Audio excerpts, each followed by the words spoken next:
Chapter 11. Uh-oh. I yanked on that chair. I tugged. I pulled. I whirled around like Goofy chasing his tail. Gus and Dewan and Coco and Maria tried to get up too, but those chairs were stuck to our clothes. Permanently. Just like the glue label had promised. Uh-oh, I said real softly. No one heard me except Gus. All the kids were too busy screaming about their baubles and running around like crazy people. Parents were dashing over to see what all the fuss was about. Coco's dad was recording the whole mess, and Miss Diz looked a little like she might faint. If you asked me, they were getting a little carried away about the head baubles. I mean, really, some of us had more important problems, like butt chairs. Roscoe, Gus said, how come you said, uh-oh, did you do something? The don't you dare glue, I whispered. I sort of dared. Whoa, Gus wiggled the chair attached to his rear end. That is some glue. I'm doomed, I said. Totally, Gus said. Emma ran over to me. She was yanking on her head baubles, just like everyone else. Roscoe, she said, did you use the don't you dare glue on the baubles? That Emma. She knows me so well. Roscoe Riley, Coco yelled. This is all your fault. You are the one who handed out the baubles. Mommy, Hazel said, is Roscoe going to time out? Roscoe, Miss Diz said. Roscoe, said Mom. Roscoe, said Dad. I could hardly hear them. With all the screaming?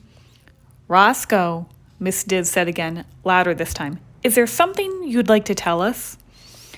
What have you done to my Coco's beautiful head? Coco's mom screamed. I started to answer, but just then Coco ran by.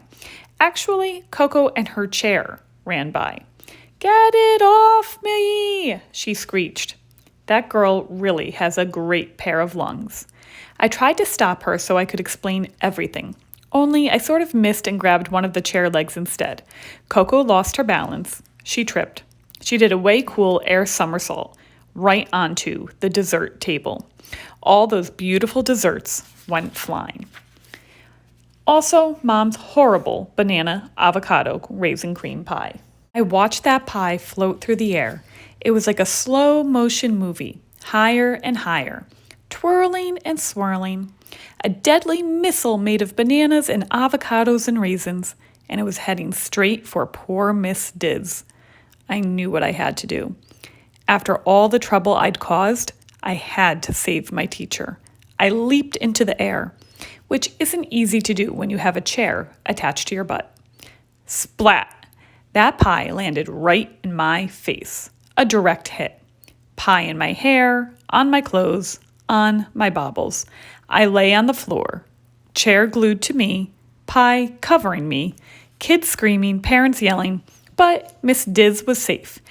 And you know, that pie really wasn't half bad. Chapter 12. Holes in Our Heads. Miss Diz and the parents had to use scissors to cut us off our chairs. That part was a little embarrassing. Plus, we had to borrow clothes from the lost and found box. I had to wear pink bunny pants. That part was way embarrassing. They had to cut off our baubles too. We all lost a little hair because of the glue situation. Some of the kids were not too happy about the holes in their heads, but I reminded them that their hair would grow back before they knew it. I had to have a long talk with Miss Diz and Mom and Dad. When I explained to Miss Diz how I was trying to save her job, she gave me a hug. That is teacher for, I forgive you, kiddo. She made me promise that next time I'd ask her first before I tried to save her, and to never, ever, ever touch Don't You Dare Glue again. She also said she loved her job, and that Mr. Goose Garden would think the whole glue story was funny. Someday. Like I said, Miss Diz is a great teacher, even if she is just a beginner. Chapter 13. Goodbye from Timeout. So now you know why I'm in timeout. Actually, Mom and Dad were really proud of me for trying to help Miss Diz. They just didn't like the part where I took the don't you dare glue out of the drawer to begin with. Now that I think about it, I can see their point. That glue is way sticky. Anyway, thank you for hanging out with me. It's been nice to have some company. Here come Mom and Dad now. I'm going to tell them again how sorry I am. And then maybe we'll go to the barber shop to fix my bald spots. Now I know how my dad feels. But first we'll have a big hug. That's the best part of time out. I really hope you enjoyed reading the Roscoe Riley Rules book with me.